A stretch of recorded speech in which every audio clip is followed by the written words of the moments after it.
ఈరోజు మన కార్యక్రమంలో మనందరం వేచి చూస్తున్నటువంటి స్పీచెస్ మొదలవ్వబోతున్నాయి.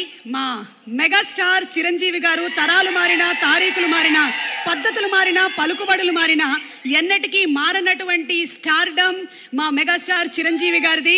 పద్మవిభూషణ్ మెగాస్టార్ చిరంజీవి గారిని సభను ఉద్దేశించి మాట్లాడవలసిందిగా రిక్వెస్ట్ చేస్తున్నాము.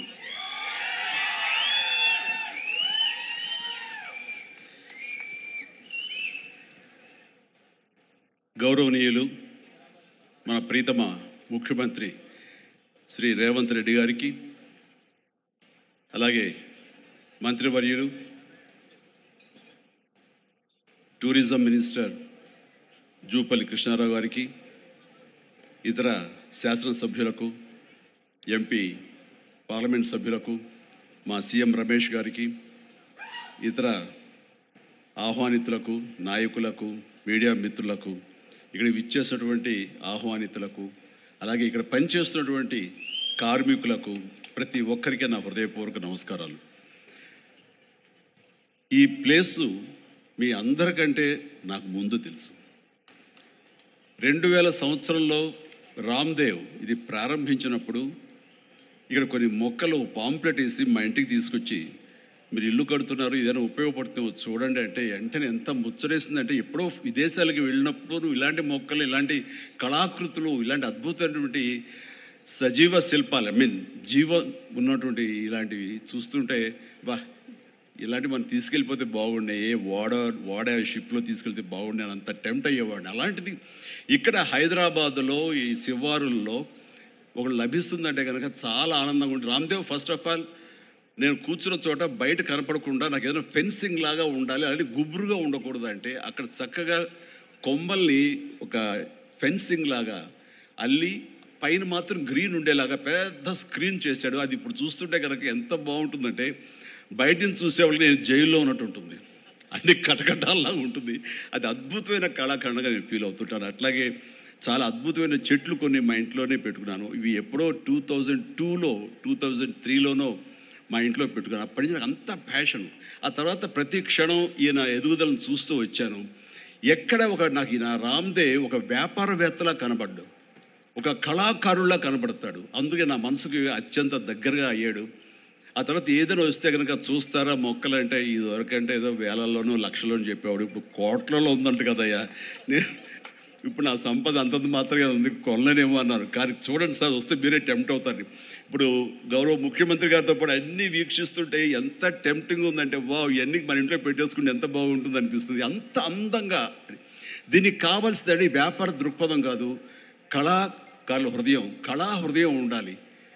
నా మటుకు నేను అతని ఒక కళాకారుడుగాను, ఒక ఆర్టిస్ట్గా చూస్తాను. నేను అంత తపన లేకపోతే, అంత ఇష్టం లేకపోతే సుదీర్ఘకాలం 24-25 ఇయర్స్ పాటు దీని మీద ఎక్స్పెరిమెంట్ చేస్తూ, ఎన్నో చోట్ల రీసెర్చ్ చేస్తూ, ఎక్కడెక్కడ ఏమేమి మొక్కలు దొరుకుతాయి, ఎక్కడెక్కడ ఈ శిలాకృతులు దొరుకుతాయి, ఆ శిలలు ఇక్కడ ఎలా తీసుకురావాలి అని దాని మీద అది దుర్భేద్యం అనుకోకుండా ఇది సాధ్యమే, ఇది మన ప్రాంతం వాళ్ళకి, మన హైదరాబాదుకి, మన స్టేట్కి అందం తీసుకొచ్చేది, మన దేశంలోనే గొప్పగా చెప్పినటువంటి గొప్ప పార్క్ అవుతుందని ఆయన మనసులో మెదిలిన ఆలోచన, ఆయన పడ్డ కష్టం, తీసుకున్న శ్రమ ఈ రోజున ఇక్కడ అద్భుతమైన కళాఖండంగా ఇన్ని ఎకరాల్లో చోటు చేసుకుందంటే కనుక నభూతో నా భవిష్యత్తు.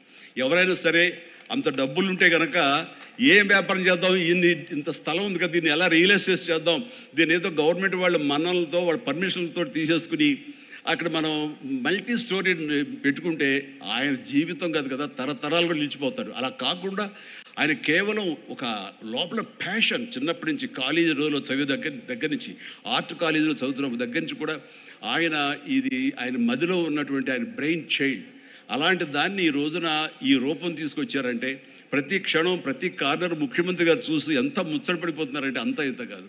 ఎలా చేశారు, ఇది ఎలాగొచ్చింది, అది ఎలా వచ్చింది ఆయన అడుగుతున్నారు. నేను కొన్ని అడుగుతున్నాను.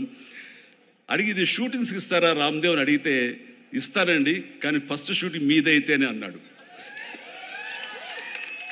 ఇప్పుడు నువ్వు ఆ మాట అన్నావు కదా, ఇప్పుడు కొత్తగా హీరోయిన్ని తీసుకొచ్చి ఆ అమ్మాయితో స్టెప్లు వేయాలంటే ఈ ఎండలో ఎలా ఉంటుందేమో తెలియదు, కానీ ఏదో చలికాలం అయినప్పుడు నెక్స్ట్ చలికాలం అయితే చేస్తానయ్యా అన్నాను.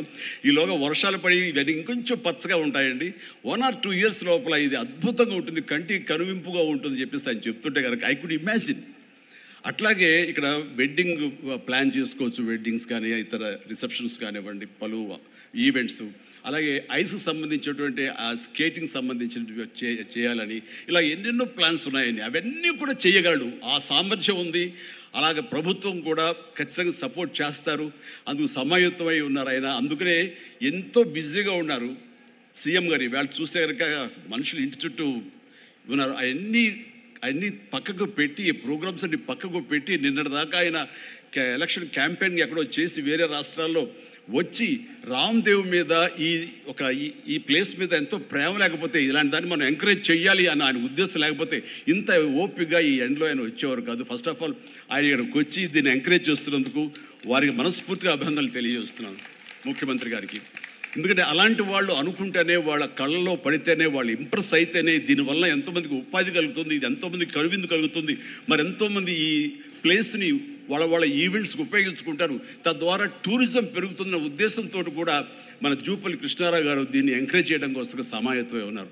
అలా ప్రభుత్వ సహకారాలు దీనికి మెండుగా ఉంటాయని ఆశాభావం వ్యక్తం చేస్తూ, మీరు ఏదైతే కనుక ఊహించారో రామ్దేవ్, అది త్వరలో ఖచ్చితంగా అవుతుంది. ఇవి అద్భుతమైనటువంటి ఒక ల్యాండ్ మార్క్ అవుతుంది, ఒక కళాకృతి అవుతుంది. అది రాష్ట్రానికి వన్నీ తీసుకొస్తుంది. హైదరాబాద్కి తలమానికంగా ఉంటుంది. ఒక హైదరాబాద్ ఒక ఇల్లు అనుకుంటే ఇంట్లో ఒక అద్భుతమైన పెయింటింగ్ పెట్టుకుంటే ఎంత బాగుంటుందో ఆ పెయింటింగ్ ఈ రోజున ఈ ఎక్స్పీరియన్స్ తోటి నేను చెప్తున్నాను. This will be a beautiful piece of art.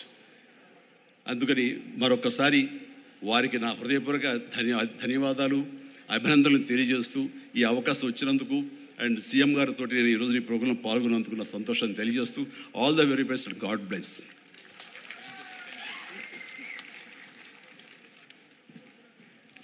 ఎక్స్పీరియంలో Chiranjeevi గారు స్టెప్పులు వేసినటువంటి ఆ సాంగ్ మేము త్వరలోనే చూడాలి అని మనస్ఫూర్తిగా కోరుకుంటూ ఉన్నాము. అండ్ ఎమ్మెల్యే శ్రీ కాళీ యాదయ్య గారిని మాట్లాడవలసిందిగా రిక్వెస్ట్ చేస్తున్నాము.